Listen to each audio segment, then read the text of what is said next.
Vincent. Macron complice. Il a commencé par faire interdire toutes les manifestations contre les bombardements sur Gaza, alors que ceux qui voulaient que ça continue, ils pouvaient manifester comme ils voulaient. On leur a même éclairé 2 fois la tour Eiffel aux couleurs d'Israël. Faut le faire quand même. Macron n'a eu des paroles d'empathie que pour les victimes israéliennes. Et pour Israël, c'était le droit de se défendre. Mais quel droit de se défendre? Depuis quand un occupant a le droit de se défendre? On peut savoir?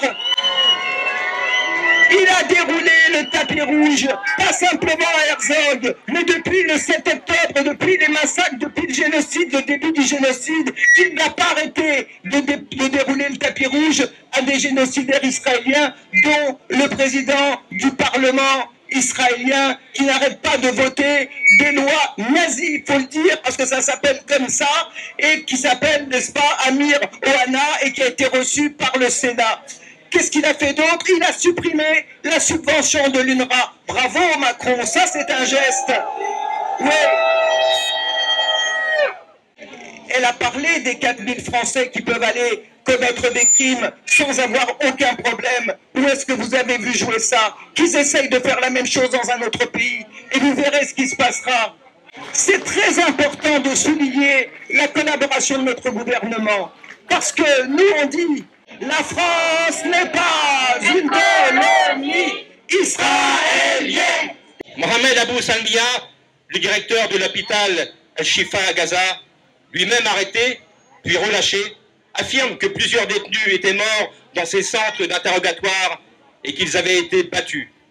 Pendant qu'au Parlement israélien, on discutait de est-ce qu'on a le droit ou pas de sodomiser les Palestiniens? Si c'est pas un État dégénéré, qu'est-ce que c'est? Un mot est de rendre hommage à notre camarade Georges Ibrahim Abdallah, qui est depuis 40 ans en prison, non pas dans une prison israélienne, dans une prison française, parce que nos gouvernements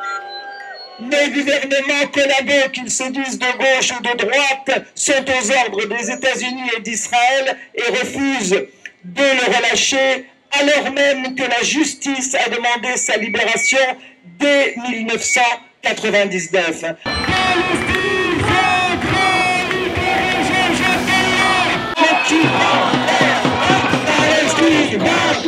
L'occupant perdra, Palestine va.